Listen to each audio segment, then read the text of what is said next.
Welcome, everybody. Thank you for tuning in to this latest edition of the North American Challengers League Swiss Stage Qualifiers 2024. We are bringing to you guys live the second game for Team Fish Taco, the number 2 seed. They're taking on the number 23 seed Redemption after their upset win. It's Slayer and Bonfire on the call, and we are already getting in the draft, Bonfire, and we speed ran those first 6 bands. Yeah, they know what they want to do. A little background on Redemption. If you did not see their first game, they did end up taking down the number 10 seed of Sleepy Callers. So this is not a team to sleep on. They've definitely got something in their back pocket, something cooking up. We'll have to see if they can continue this streak of upsets or if TFT will stomp them down like they did in their first game. It was a pretty decisive first game for TFT as they took care of the 31st seed Nameless, and they ensured they will remain nameless at least for a little bit longer. As we look at the bands, going to be the Corky, the Jax, and the Lucian band, 3 champions that TFT piloted to great success in the first game. Yep, they're done their homework at least, but they do allow TFT to show off some more, champion pool diversity here, and they do end up slamming a lot of picks that we saw for Team Fish Taco. Myself and Bonfire covered their first game up against the Nameless, and they did end up facing a Jinzhao and an Azir in that one. Now we're going to see Limo and Sudsy helm both of those in their respective aspects, and Bonfire, know you're a big fan of at least one of those lock-ins. Yeah, it's good to see that Sudsy can play Azir unlike APA because it's a very strong champion. It's a very good champion. The Varus as well. We've seen a lot of different Varus tech. You've seen some Jack shows. Obviously, you had the Radiant Virtue Varus last season. No longer the case with that item being thrown in the bin. But that doesn't mean that Tank Varus is completely gone. So it'll be interesting to see if they opt to go towards that on hit, tankier style. Make sure that you can push out more damage as the fight goes on. And then, I mean, do you even really need me to talk more about the Xin Zhao? It's just such an incredible early game jungler. Great for the 1v1 fights. Great for being such a nuisance in the back lines. It's an incredible jungler. And when it's being piloted by somebody as good as Limo, I think you have to be scared.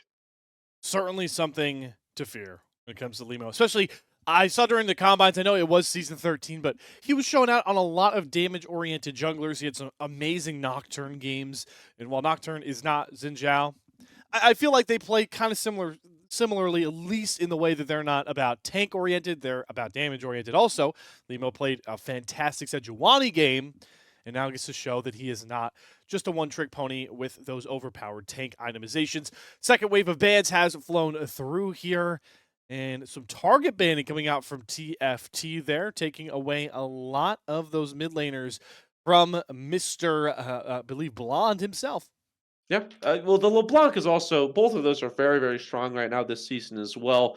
LeBlanc, just a one-shot machine with some of those AP items. And then the Nico has been strong since her change about midway through last season and has remained that way. Just a really, really good team fighter. And so with an Aphelios and a Kindred, they do not want to have to deal with a potential Nico setting those up. I would love a Renata pick right here. Seen a lot of great play in a lot of these major regions. They are going to shift towards that rel, which is Okay. not bad by any means. Still a very strong support, but I feel like it's started to shift towards the jungle a little bit more.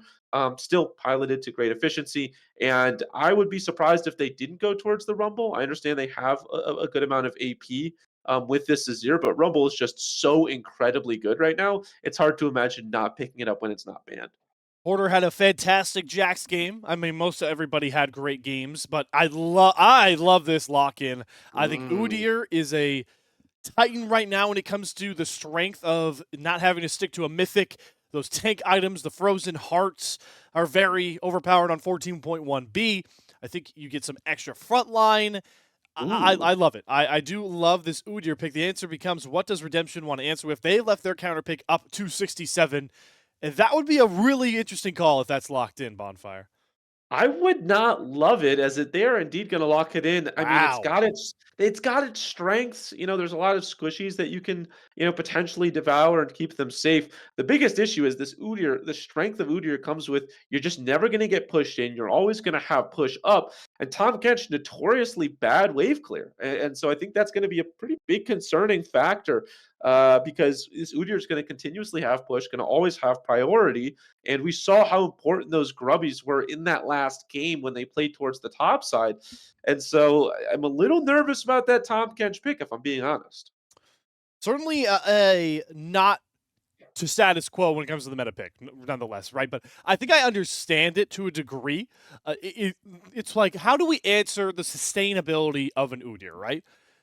Well, we'll try and out-sustain him because that great health with Tom Kench can allow him to also stay alive in those longer extended trades as well. And he brings about as much CC, arguably more, to the table than Udyr does with his knockups, his stuns, and is able to devour champions as well. So this is certainly going to be an intriguing game. But now that we get a full picture of all these comps, certainly like the team fighting ability of this Team Fish Taco squad, and it's nice to see Bonfire that they are able to play that style after they went pretty 1-3-1 heavy in their first win of the Swiss stage.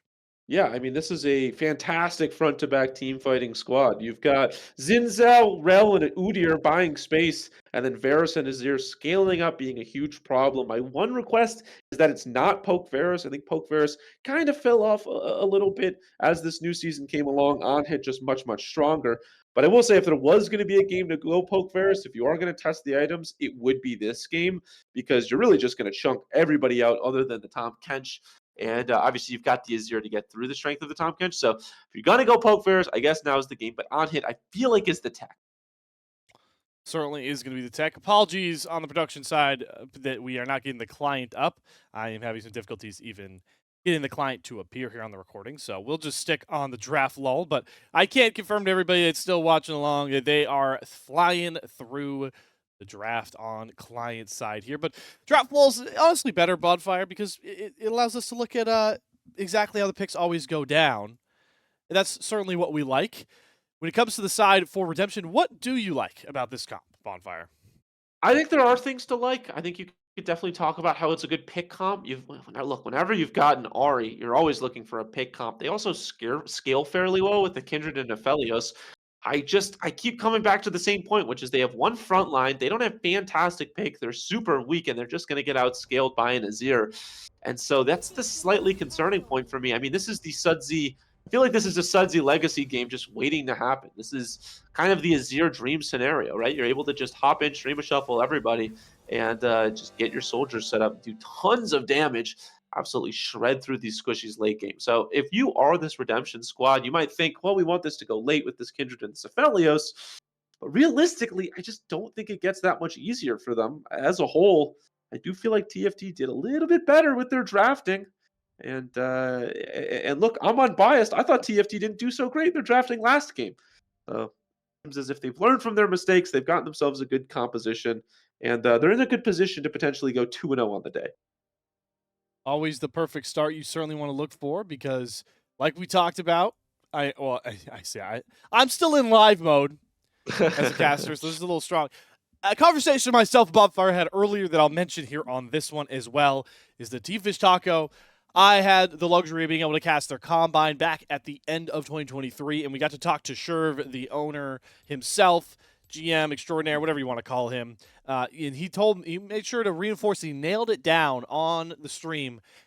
Team Fish Taco, if they do not make it back to the North American Challengers League for the summer split, it is a failure. So the high expectations of this team is certainly, mirrors that 2-0 start. You need to be perfect here. You need to at least be perfect on day one. The seeding obviously didn't show them being like the overall 5-0 team, but if we're talking about the Swiss stage markers, Bonfire, with the expectations on the squad, 4-1 is the floor, and there's nowhere to go below. Yeah, I mean, I think that they would love to be in a position where they're fighting against a top 4, top 6 team, for the 5-0 record. I think that's where TFT wants to be. It starts with redemption. It's getting that 2-0 on day one. It's ensuring that you're perfect going into day two. You're in a great mindset and you're not feeling like you're on the back foot. I feel like League in game and out of game is all about dictating the tempo. It's ensuring that you're the ones kind of deciding your own destiny, calling the shots. And TFT wants to make sure that's exactly where they're at. It's all going to start with this game. For the other side of things, Redemption, they probably weren't expecting to be 1-0 against the number 10 seed, maybe a little slept on potentially. They get that big upset. I feel like there's always one or two in the first game of every OQ. The question is, can they continue to snowball that momentum, or will this just be a flash in the pan and kind of a standalone game? Yeah, good point to make there nonetheless. As I do want to actually wait, I can see it. I was gonna say, there's an official server where everyone posts their post game results, and I was like, all right, it's always like you gotta scroll through Bonfire, like, I gotta look for the name of like which one's the game that we want to reference on. But I found the Redemption game, and you want to know why I found the Redemption game? It's because everybody and their mother on the server reacted under it because it was the 10 seed going down at the start of this one, and looking back on it, it looks like it was just a masterclass from the team as a whole. I mean, this one it was a 29-minute game, but the kill count was 15-7. You had great performances from all of these players. 67 ended up 4-1 on Gwen. Prods, Zinzao, 3-1 and 6. Nobody had more than one death except for Karami on that Melio support. So it wasn't like one of those like long game 40-minuters where one team fight went the way of Redemption and they took the game. They were in control the entire time in their upset win. Yeah, and that's almost scarier, right? Because you can get an upset through a game that goes late. You can get an upset as one champion gets really far ahead, maybe a Baron steal. There are ways to kind of fake an upset. That's not how you fake an upset. That is how you dominate the number 10 seeded team. So big question marks about some of these unknown players. A little bit of a shameless plug. We obviously are a part of the podcast, The Salt Mine, and both me and you had a discussion during our last podcast episode about unknown entities, about players that maybe haven't been seen that much in the amateur scene that are kind of breaking out. You have no clue what they play, how they play, the style that they bring to the table. That could be a big deciding factor in these early games before teams start to get a read on them. Exactly. And apologies once again for the black screen here, but we are almost set up to get into this game number 2 here between these two squads. Team Fish Taco on that blue side. And here we go, folks. Throw us on over, and we will get started here. Team Fish Taco on the blue side, 1-0, the number 2 seed, looking for a perfect start to their day. And you've got Redemption, number 23 seed, looking to make the top 16, beat out the committee's delegated seed for them. Here we go, Bonfire. Yeah, it's a big one. It is definitely a big one. And I think both you and I are hoping it's a game that people don't watch. Obviously, we hope people watch our stream, but, as TFT's, we're kind of TFT fans. We've done some work with them, especially you have. We want TFT to do well here. And I feel like people are only really going to watch this game or are really going to flock to this game if it's a huge upset. So hoping that TFT takes care of business, but realistically, I think both of us are just hoping for a good league game as a whole. Certainly, right? Exactly. And does look like we get the fan start right out the gate. So everybody's just chilling across the rift here. We do get a look at some of these itemizations. No crazy double support. We do see the Hail of Blades come out for Levitate on this Varus. I know Enthralled for Polestar had an outstanding performance in their first game, and he went that Jack Show bot trick. I said bot. Blade the Ruin King tech on the Varus. So I'm curious what we're going to see from Levitate in that aspect. Is it that way? Is it on hit? You can go a lot of ways with this AD carry.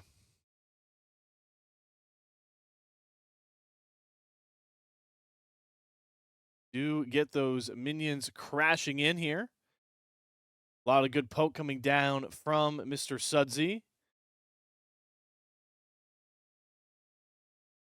And Levitate. Do we have...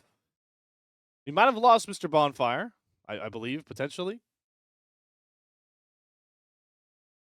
Well, it seems like I might have lost my co-caster at some point here.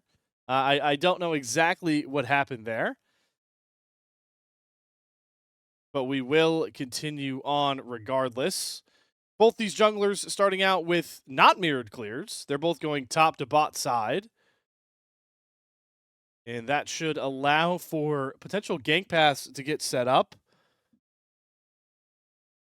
Order and 67.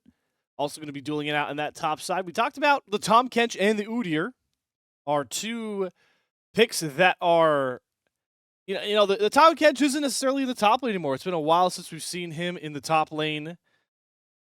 Been a lot more towards the bot side, but it's the answer for the Udyr that we are looking for.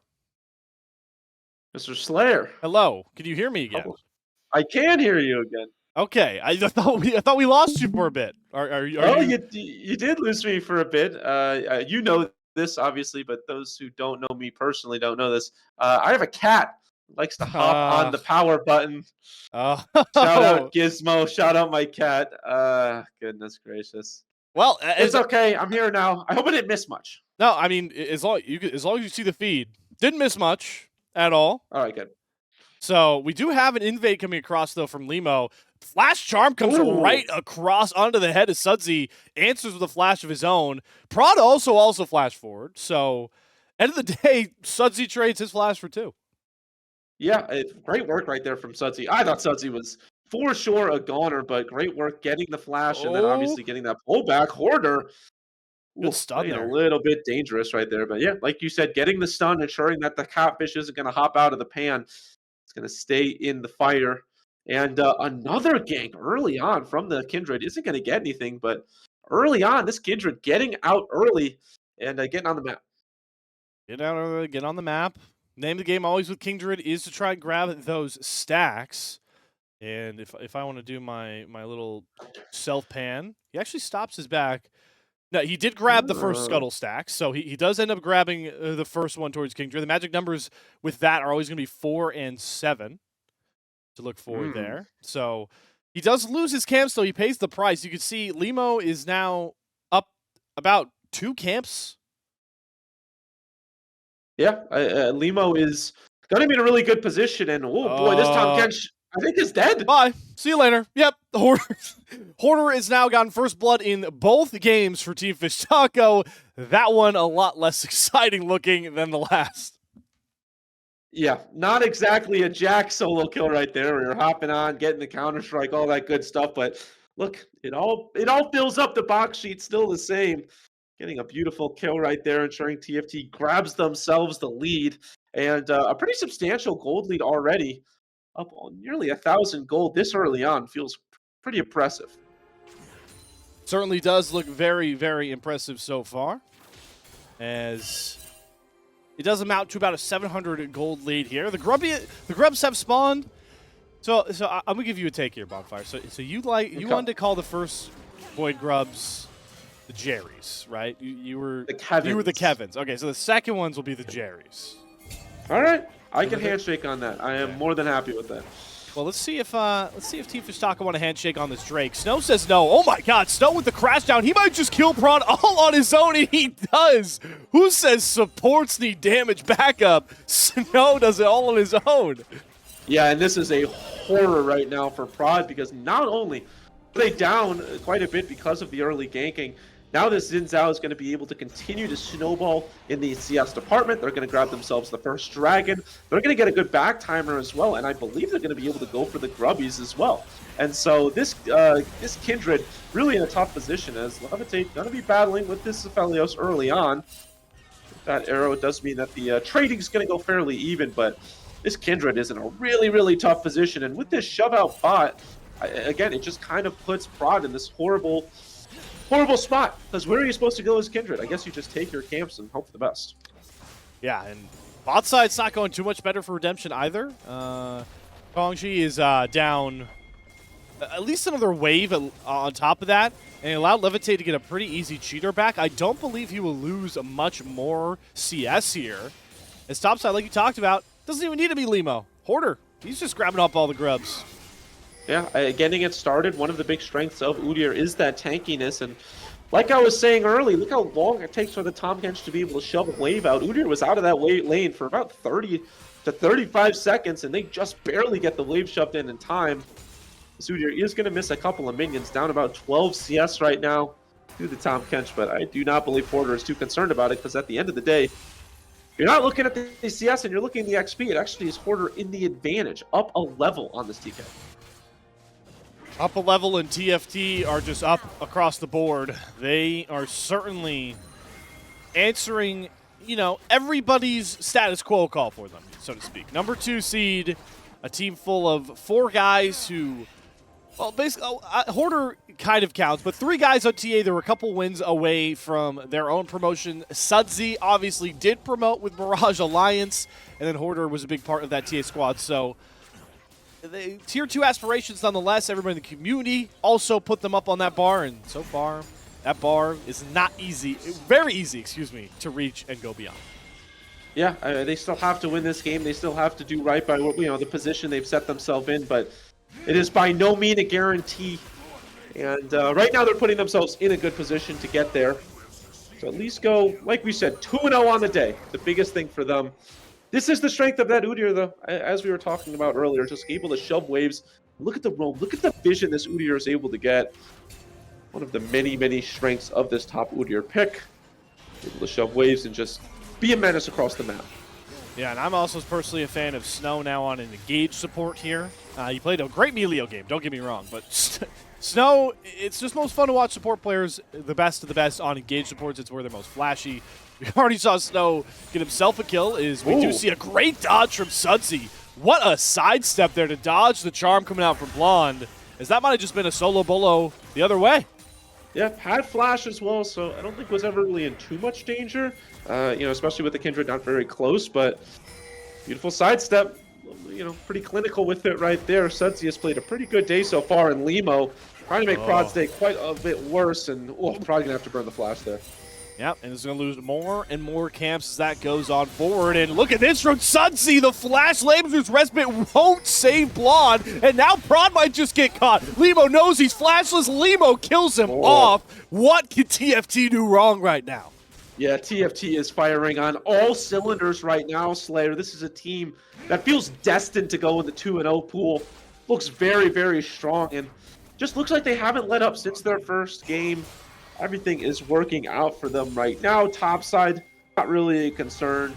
And the jungle is absolutely where the leads are made. A 30 CS advantage for Limo alongside a kill to boot.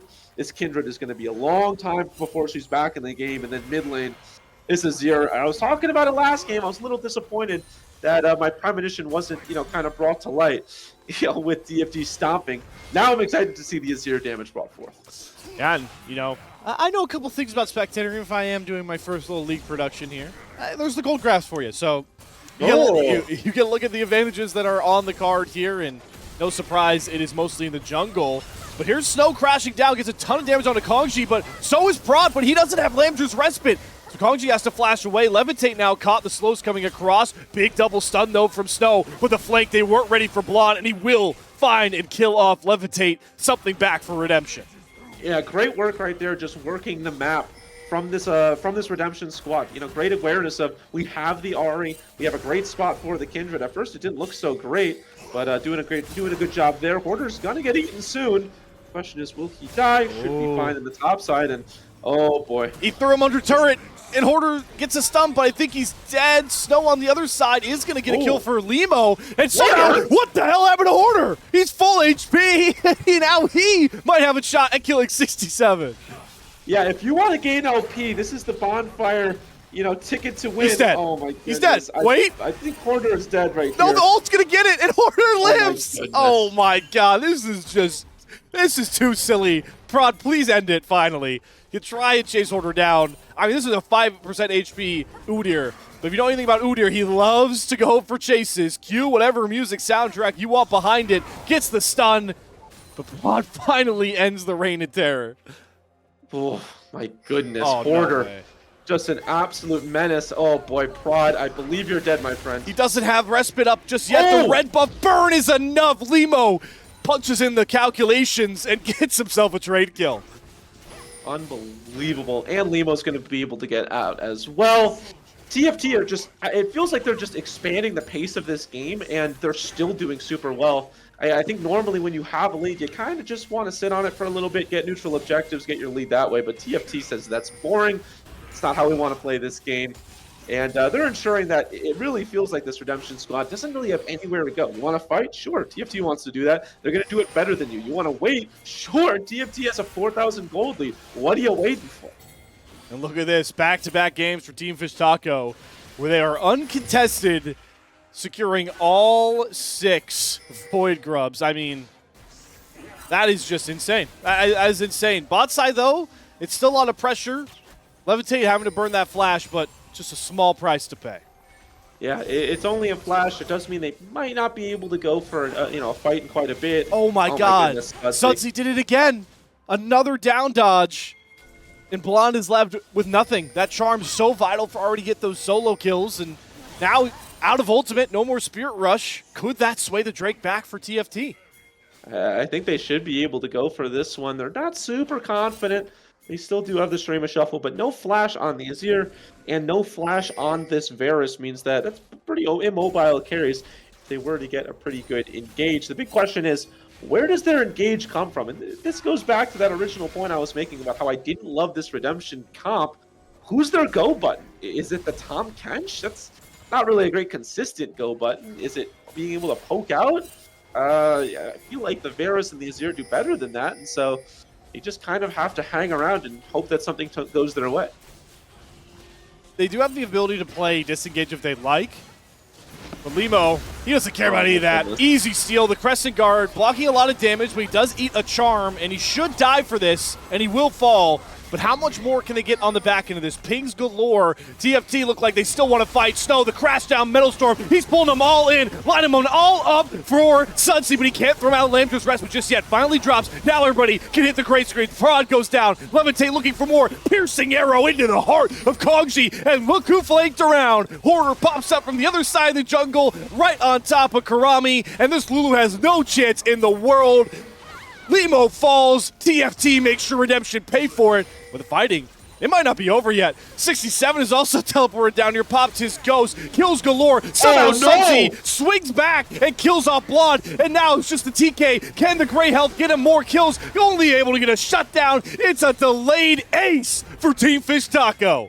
Team Fish Taco playing the long con, playing the waiting game, just like me in high school. The girls will talk to me eventually. And eventually... Never happened, but for Team Fish Taco, 100% did. They get themselves all the kills, all 5 of them. A beautiful, beautiful delayed ace. They're going to grab the Rift Herald as well. And Slayer, the Bonfire Seal of Approval soon to come out. This game is OVER. I think this one's going to be over soon.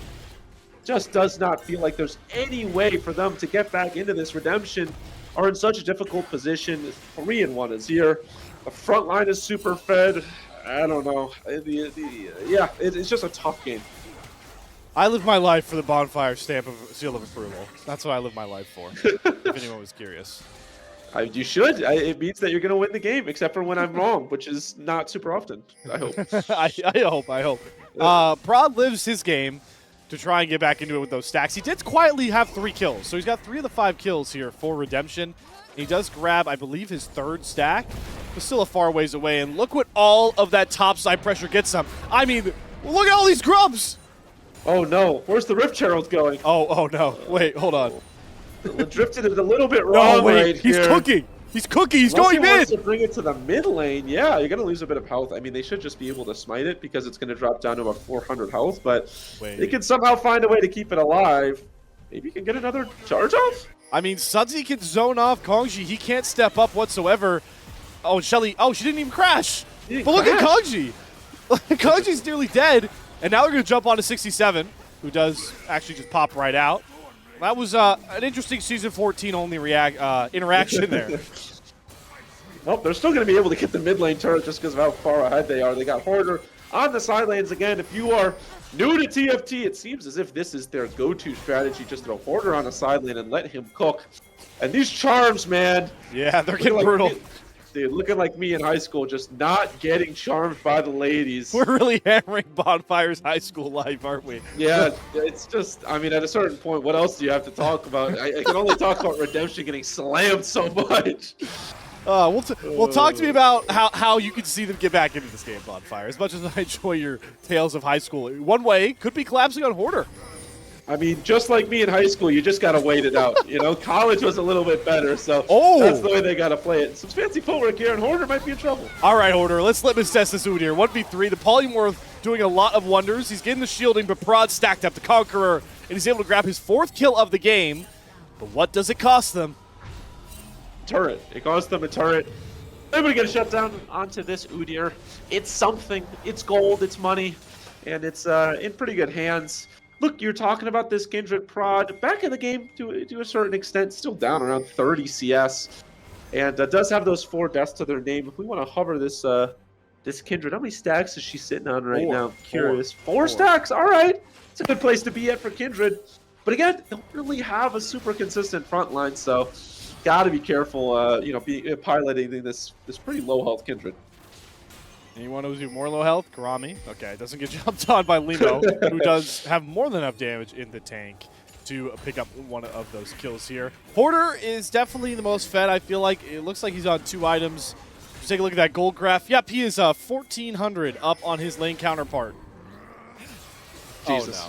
Oh, no. No, surely not. Oh, man, it really is just chunking down this Aphelios. The one good thing about Aphelios is you can heal up pretty well, so Hoarder did get a big chunk down onto this Aphelios, but it's not really going to matter. What is going to matter is the pressure that they have in the bot side.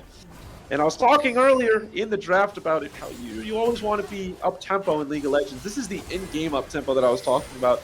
They are dictating when and where the fights are as wow, Karami barely survives. All right, this is a risky fight. They're between 2 inhibitor turrets. Hoarder's already dead. Bit of an overextension. Limo had to flash out. Good charm from Blonde. They caught Levitate, but he has to flash away. Good Emperor's Divide cuts off the rest of Redemption. It's only 67 now. Another good dash from Blonde, and they chomp down on Limo, spits him back out, and he will fall. An overcalculation from TFT opens the door for Redemption.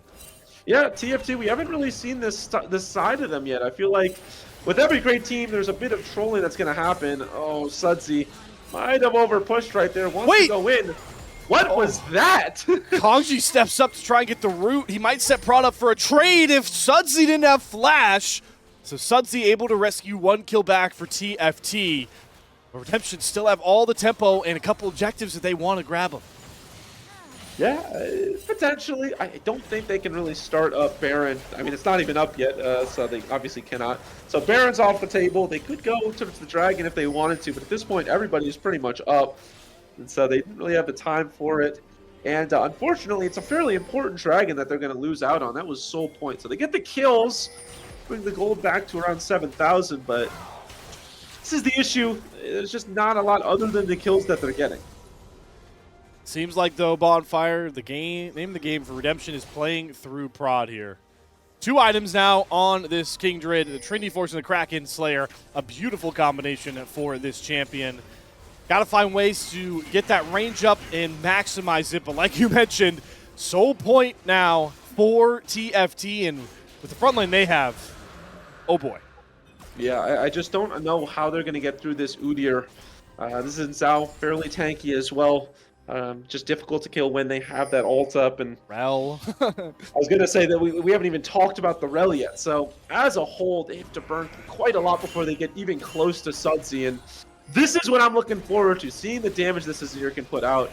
I've seen it in some of the pro leagues. I've seen it in my solo queue games. If the Azir is left to their own devices, they can do some incredible work. Certainly something to look out for here. Is apologies for the intrusion as we come back to live, and Prod is immediately bursted down. Great root coming across there from Levitate. Lambjer's Respite is available for Prod, and they might have to bail out 67. The Valiant solo tank is now cut off by Hoarder. The gray health only going to delay the inevitable. The TK is down. Limo finds that one, and now Baron on the cards for Team Fishtaka. Yeah, they have all of the waves pushed out as well. So if you are this Redemption squad, you can't exactly just run over and try to contest it, because top inhib is being hit right now. Mid is being pushed out. Bot is not in a fantastic position. It's just now being pushed out. They are just struggling to catch waves. Just a horrible, horrible position to be in. And TFT recognize that. They get the pick on the front line. They ensure that they have the vision set up, able to grab themselves the Baron. And again, the waves just are so bad for this Redemption squad. Just constantly on the back foot. It means that they're just always going to be reacting, which is usually the last stage before you lose the game. It's usually like you take a bad trade, you go for an objective and lose it, and then you're just kind of reacting for the rest of the game. Yeah, the kill count is kind of misleading. This game is still very much in control of Team Fish Taco. It's because, like you talked about, those objectives, right? They are now sitting about 8K gold up here. And I feel like this one might just repeat to the last TFT game. Split up, get Hoarder on a side lane. You got Sudsy that can shove. The 1-3-1, it might just be deadly. Yeah, I think what I like from them actually is they didn't go towards the 1-3-1 and instead opted to just throw Hoarder on one lane and go for a 4-1, right? They don't even worry about the top lane right now, and they just shove 4 bot. Hoarder, again, on this Udyr is just like the Jax, able to shove waves pretty efficiently and pretty safe as well, able to get himself out if there is any danger. And then, yeah, 0 damage. Yeah, I mean, so they're able to just push up. I mean, they're taking 2 inhib turrets at the same time. Yeah, and it's those grubs, too. You can't forget them. I mean, they take up turret shots. The minions, now the Baron minions get to crash those Nexus turrets. This could be the game-ending push here with how much pressure TFT has. That Nexus turret, it's as good as dead here. At 67, the only lone tank is gone. Popped. See you later, Levitate says. Diving forward, Limo. What a flash crescent guard. Sends Braun in the middle of all of Team Fish Taco.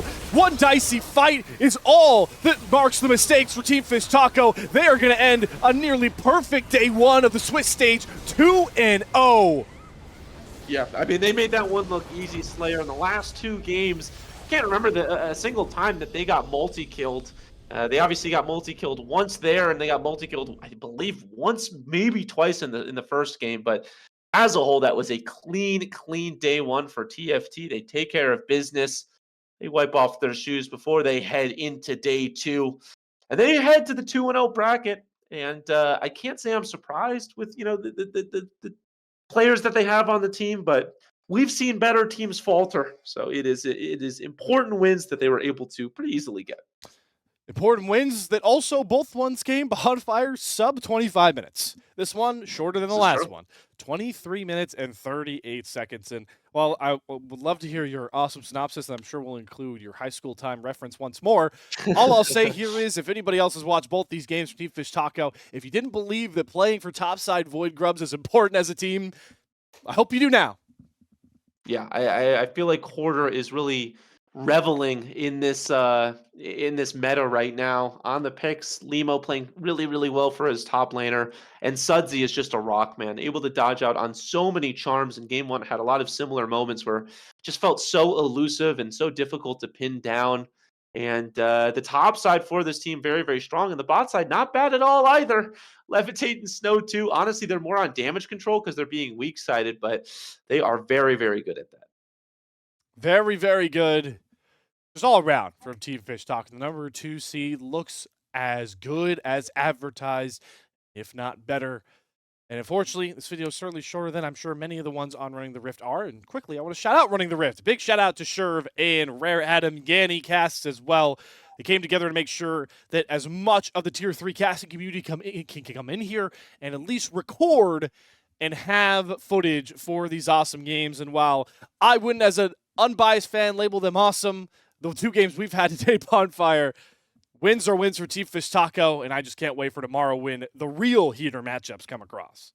Hey, sometimes you want to watch really close, intense, best of, you know, all the best players playing each other, and sometimes you just want to watch your favorite team stomp. This was a little bit of the latter. So TFT took care of business. Now they go into day 2, and they're probably going to have a bit more difficult challenges on the horizon.